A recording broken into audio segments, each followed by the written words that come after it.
அனைவருக்கும் வணக்கம். இது கிஷோபா கடந்து Krishnan. Very good morning to all. இந்த வீடியோ பதிவு ஒரு 3 மினிட்ஸ் வீடியோ பதிவாக தான் இருக்கும். இது முழுசாக பாருங்கள்.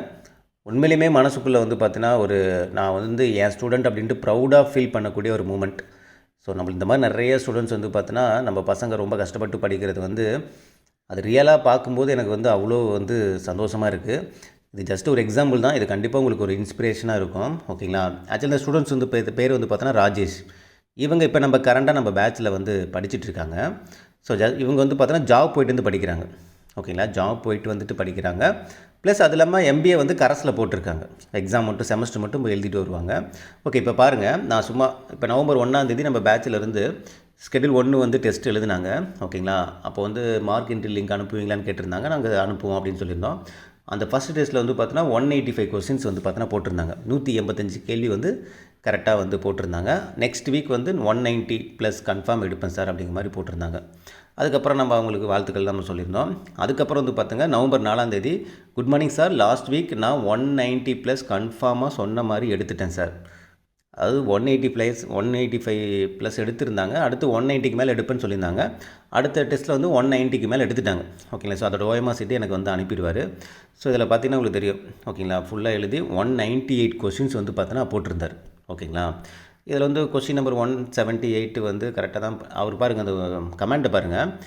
178 178வது கேள்வி பார்த்தீங்கன்னா கரெக்டாக தாங்க சார் நான் பண்ணேன். எஸ்டர்டே நைட்டு 1:00 to 3:00 அதாவது 3:00 வரைக்கும், அதாவது நைட் 12 மணி தான் டெஸ்ட் எழுத ஆரம்பிச்சிருக்காரு. ஓகேங்களா? 1 2 3 3 மணி நேரம் டெஸ்ட் எழுதிக்கிறேன். எப்போ? மிட் நைட்டில். ஓகேங்களா? ஏன்னா ஜாப் போய்ட்டு படிக்கிறதுனால. ஓகேங்களா? டெஸ்ட்டு எழுதுனேன் சார். கண்ணு எரிச்சலாக இருந்துச்சு. ரீரைட் பண்ணிட்டேன். தப்பாக பண்ணிட்டாராம் கவனிக்காமல். பட் ஆன்சர் எல்லாம் தெரியும் சார். கொஸ்டின் டஃப்பாக தாங்க சார். 500 டஃப்பு தான் சார். 500 சம்ஸ் வீடியோ பார்ட் 1லேருந்து எடுத்திருக்கீங்க. நெக்ஸ்ட் டைம் இப்படி ஆகாமல் பார்த்துப்பேன் சார். இயர்லியராக டெஸ்ட் எழுதிடுறேன். எஸ்டர்டே எம்பிஏ செமஸ்டர் எக்ஸாம் எழுதிட்டு வந்தேன் சார். கேர்லெஸ் பண்ணிட்டேன் சார். அதான் சார் டைம் கிடைக்கல சார். கரஸில் பண்ணிகிட்ருக்காங்க. அதான் அவங்களுக்கு டைம் கிடைக்கல அப்படிங்க. அதாவது ஜாப்புக்கும் போயிட்டுருக்காங்க, எம்பிஏ கரஸ்லேயும் பண்ணிகிட்ருக்காங்க. அதில் இப்போ செமஸ்டர் வேறு அவங்களுக்கு போயிட்டுருக்கு. ஓகேங்களா? இது பார்த்தோன்னா நவம்பர் 4 நடந்தது. அடுத்து November 13 sir, I am following all your instruction sir. அப்புறம் ஒரு கொஸ்டின் அது தப்பு அப்படிங்கிற மாதிரி மென்ஷன் பண்ணியிருந்தாங்க. ஓகேங்களா? Thank you for your guidance sir. நீங்கள் சொன்ன மாதிரி ஸ்டேட் ரேங்க் எடுத்து காட்டுவேன் சார் அப்படிங்கிற சொன்னாங்க. அவங்களுக்கு ஒரு பாராட்டு தெரிவித்து நம்ம ஒரு ஆடியோ போட்டிருந்தோம். அதுக்கப்புறம் நேற்று நைட்டு ஆக்சுவலாக இந்த வீடியோ மேக் பண்ணுறதுக்கான ரீசன் பார்த்தீங்கன்னா நேற்று நைட்டு அந்த ஸ்டூடெண்ட் எனக்கு அனுப்பிச்ச மெசேஜ் பாருங்கள். நவம்பர் 24, அதாவது நேற்று நம்ம ஒரு ஃபுல் டெஸ்ட் கண்டக்ட் பண்ணியிருந்தோமா நம்ம ஸ்கெடியூல் 1, அதாவது நம்ம யூடியூப்லேயுமே நம்ம ஃப்ரீயாகவே கண்டக்ட் பண்ணியிருப்போம். அந்த டெஸ்ட் கொஸ்டினில் பாருங்கள், சம் நம்பர் 198 ஆன்சர் 200 தாங்க சார் வருது. ஆப்ஷன் ராங்காக இருக்குன்னு நினைக்கிறேன். ஆன்சர் கீழே அப்படின்னு சொல்லிட்டாரு. செம்ம டஃப் தான் சார். ஒரு சில கொஸ்டின்ஸ் நான் படித்த மாதிரி ஞாபகம் இல்லை. 8 கொஸ்டின் கிட்ட கெஸ் பண்ணி போட்டேன். 6 கரெக்டாக வந்துச்சு, 2 ராங்கு சார். நல்லா ஹார்ட் ஒர்க் பண்ணேன். இந்த டெஸ்ட்டு நல்லா எழுதணும்னு ஒர்க்கு போயிட்டு டெய்லி நைட்டில் இயர்லி மார்னிங் படித்தேன் சார். அதாவது அவருக்கு கிடைக்கிற டைமுங்கிறது நைட்டும் இயர்லி மார்னிங் மட்டும்தான். ஏன்னா ஜாப் போய்ட்டு படிக்கிறார். ஓகேங்களா? அவரோட டெஸ்ட் மார்க் பாருங்கள். ஃபஸ்ட்டு டெஸ்ட்டில் 185, செகண்ட் டெஸ்ட்டில் 198, அதாவது 200க்கு. 3வது டெஸ்ட்டில் 200. தேர்டு டெஸ்ட் ரிப்போர்ட் நான் கொடுக்கும்போது இந்த பிரதர் பார்த்தோன்னா 200க்கு 200 ஃபுல் மார்க் எடுத்திருந்தார். 4th டெஸ்ட்டில் 195. இன்னும் நான் அந்த ரிப்போர்ட் இன்றைக்கி தான் கொடுப்போம் நம்ம. 5th டெஸ்ட் இன்றைக்கி இந்த வாரம் நடந்ததில் பார்த்தோன்னா 198 கொஸ்டின். பாருங்கள், கடைசியாக நடந்த டெஸ்ட் கொஸ்டின் பேப்பரை அவர் எனக்கு ஓஎம்ஆர் சீட்டு அமைச்சிருக்காரு. பாருங்கள், 198 மார்க். அவர் பார்த்தீங்கன்னா பெருமைப்படுத்திக்கிட்டு வெரி குட் போட்டிருக்காரு. ஏன்னா அவர் அந்த நல்ல மார்க் எடுத்துகிட்டு அவருக்கு தெரியும். அவரை என்ன பண்ணிக்கிறாரு, சீஃப் பண்ணிக்கிறார், பாராட்டிக்கிறார். அந்த செல்ஃப் பாராட்டுங்கிறது எப்போயுமே நமக்கு இருக்கணும். ஓகேங்களா?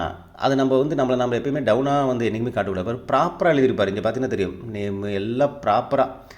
ஈவன் பாருங்கள், ஒரு ஒரிஜினல் எக்ஸாம் எப்படி நம்ம அதை கண்டக்ட் பண்ணுவோமோ அதே மாதிரி எல்லாமே ப்ராப்பராக எழுதி எப்போ டெஸ்ட்டு எழுதினார். ஓகேங்களா? ஸோ அவரோட சைனு இந்த பக்கம் பாருங்கள், கை நாட்டு முதற்கொண்டு. அந்த ரியாலிட்டிக்கு நம்ம வரும்போது மட்டும்தான், நம்ம ஒரிஜினல் எக்ஸாம் வரும்போது கூட நமக்கு அது சாதாரணமாக போகும். இல்லை அங்கே நமக்கு பதட்ட பயமாயிடும். இங்கே பாருங்கள், கை நாட்டு வச்சு இந்த ஏல எவ்வளவு, பியில் எவ்வளவு, சியில் எவ்வளவு எல்லாம் போட்டு இங்கே டோட்டல் எல்லாம் போட்டு பக்காவாக பண்ணியிருக்காரு. இங்கே பாருங்கள், கொஷின் நம்பர் 198. அது எங்கள் சைடில் ஒரு கரெக்ஷன் இருக்குது. அதை மென்ஷன் பண்ணியிருக்காரு. இவர் பண்ண 2 கொஷின் தப்பு இங்கே மென்ஷன் பண்ணியிருக்காரு. 80வது கொஷினும் 191 கொஷினும் செக் பண்ணணும், நான் தப்பு பண்ணியிருக்கேன் அப்படின்ட்டு நோட் பண்ணி வச்சுருக்காரு. அப்போ பாருங்களேன், எவ்வளோ ப்ராப்பராக அதாவது ஜாப் போயிட்டு வந்து படிக்கிறாங்க. இந்த வீடியோ பதிவு மெயினாக மேக் பண்ணது எதுக்காகன்னா, நம்ம வந்து நினச்சிட்டு இருக்கோம், நமக்கு தான் சூழ்நிலைகள் வந்து படிக்கிறதுக்கு இல்லை. எல்லோரும் வந்து அவங்கவுங்களுக்கு வந்து பார்த்தோன்னா கரெக்டாக சுச்சுவேஷன் இருக்குது, சப்போர்ட் இருக்குது, நேரம் இருக்குது, நமக்கு தான் எதுவுமே இல்லை அப்படின்னு நம்ம நினச்சிட்ருக்கோம். கிடையாது. இதே மாதிரி இன்னொரு ஸ்டூடெண்ட்ஸ் இருக்காங்க. அந்த ஸ்டூடெண்ட்ஸுமே நேற்று வந்து பார்த்தோன்னா எனக்கு இது பண்ண அவங்க வந்து சைடில் எஸ்ஏ எக்ஸாம் படிச்சுக்கிட்டே டிஎன்பிசி படிக்கிறாங்க. அவங்களும் ஜாப் போய்ட்டு தான் படிக்கிறாங்க. டெய்லி நைட்டு தான் அதான் டெஸ்ட் வந்து பார்த்தோன்னா கரெக்டாக அந்த ஞாயிற்றுக்கிழமை டெஸ்ட் எழுதி எனக்கு பக்காவாக எனக்கு வந்து அனுப்பிச்சிடுவாங்க. ஓகேங்களா? அந்த இது கூட உங்களுக்கு நான் ஜஸ்ட்டு காட்டுறேன். ஸோ இவங்க தான் அந்த ஸ்டூடெண்ட்டு. ஸோ இவங்களும் வந்து பார்த்தோன்னா ஜாப் போய்ட்டு தான் படிப்பாங்க. ஓகேங்களா? ஸோ இங்கே பார்த்தீங்கன்னா தெரியும், இதில் வந்து பார்த்தோன்னா 178 கொஸ்டின்ஸ் வந்து போட்டிருக்காங்க. ஸோ எல்லாமே இதில் பாருங்கள் 184 கொஸ்டின்ஸ் வந்து போட்டிருக்காங்க. ஸோ எனக்கு பர்சனலாக கொஞ்சம் ஒரு சிலர் சென்ட் பண்ணுவாங்க. இதுலேயும் 184 கொஸ்டின்ஸ் வந்து போட்டிருக்காங்க. இது நேற்று எழுதின டெஸ்ட் வந்து 181 வந்து போட்டிருக்காங்க. ஓகேங்களா?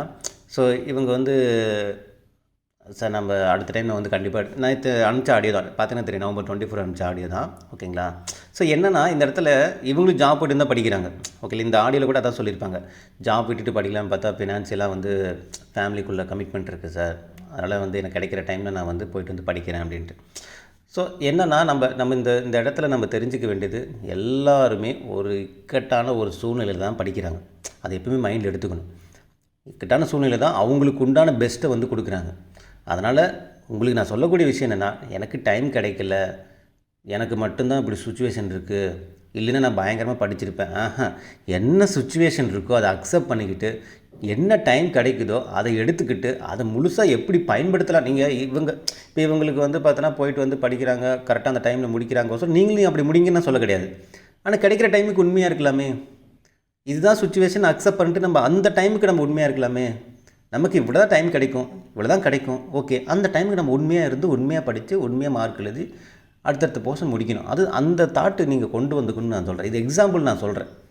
எல்லோரும் கஷ்டப்பட்டு தான் படிக்கிறாங்க, அவங்களுக்கு சுச்சுவேஷனுக்குள்ளே தான் படிக்கிறாங்க. இந்த பிரதரும் பாருங்கள், வேலைக்கு போய்ட்டு தான் படிக்கிறார். கண்டிப்பாக வாங்கிடுவேன் அப்படிங்கிற அந்த உறுதியில் இருக்கார். அதே தான் உங்களுக்கு நான் சொல்கிறேன். ஹவுஸ் ஒய்ஃபாக இருந்தாலும் சரி, வேலைக்கு போய்ட்டு வந்து படிக்கிறவங்க, கமிட்மெண்ட்டில் படிக்கிறவங்க, மனசுக்குள்ளே வச்சுக்கோங்க, எல்லோரும் கஷ்டப்பட்டு தான் இந்த இடத்துல வேலைக்கு போய் ஆகணும். சுச்சுவேஷனை அக்செப்ட் பண்ணிவிட்டு கிடைக்கிற டைமுக்கு நான் உண்மையாக இருக்கணும், அவ்வளோதான். நான் மெதுவாக வந்தாலும் எனக்கு கிடைக்கிற டைமை நான் சாட்டிஸ்ஃபையாக படிச்சுங்கிற அந்த திருப்தியோடு நீங்கள் வந்து அடுத்தடுத்த நாள் நீங்கள் பயணிக்கணும். வேறு ஒன்றுமே கிடையாது. அன்வான்டாக புலம்புறதுக்கோ, எனக்கு இப்படி இருக்குது, எனக்கு இதனால தான் இல்லை, எனக்கு நேரம் கிடைக்கல அப்படின்னு புலம்புறதை விட, நேரம் கிடைக்காத நேரத்தை விடுங்க, கிடைச்ச நேரத்தை என்ன பண்ணணும், அவ்வளோதான். இன்றைக்கி எனக்கு டைமே வந்து கிடைக்கல சார், சரி டைம் கிடைக்கல, எவ்வளோ நேரம் கிடச்சி, 1 மணி நேரம் கிடச்சி, அது நீ என்ன பண்ணுங்கிறத இந்த இடத்துல கேள்வி. உங்கள் டைம் கிடைக்கலைங்கிறத விடு, எவ்வளோ டைம் கிடச்சிச்சு, அந்த டைமு கிடைச்ச டைம் நீ என்ன பண்ண, அதுதான் இந்த இடத்துல நான் உங்களுக்கு ஒரு கொஸ்டின் மார்க்காக வைப்பேன். 1 மணி நேரம் தான் கிடச்சி, அந்த 1 மணி நேரம் என்ன பண்ணேன், கரெக்டாக படித்தே இல்லையா, படித்தேன், ஓகே, ஃபுல் சாட்டிஸ்ஃபை, 100% சாட்டிஸ்ஃபை இன்றைக்கி நாள். அப்படிங்கிற மாதிரி ஒவ்வொரு நாளும் நீங்கள் கடந்து வந்தீங்கன்னா கண்டிப்பாக ஒரு மிகப்பெரிய ஒரு வெற்றி வந்து காத்திருக்கு. ஓகேங்களா? ஸோ வேறு ஒன்றும் கிடையாது. இது உங்களுக்கு ரியலாக காட்டினதுக்கான ரீசன், ஒரு சில விஷயங்கள் நீங்கள் வந்து தெரிஞ்சுக்கணும் அப்படிங்கிறதுக்காக தான். சரிங்களா? ஸோ வேறு ஒன்றும் கிடையாது. ஸோ இந்த வீடியோ உங்களுக்கு பிடிச்சின்னு நினைக்கிறேன். மீண்டும் அடுத்த ஒரு தகவலுடன் சந்திக்கலாம். இது கிஷோபாகடம், உங்கள் கிருஷ்ணன். தேங்க்யூ.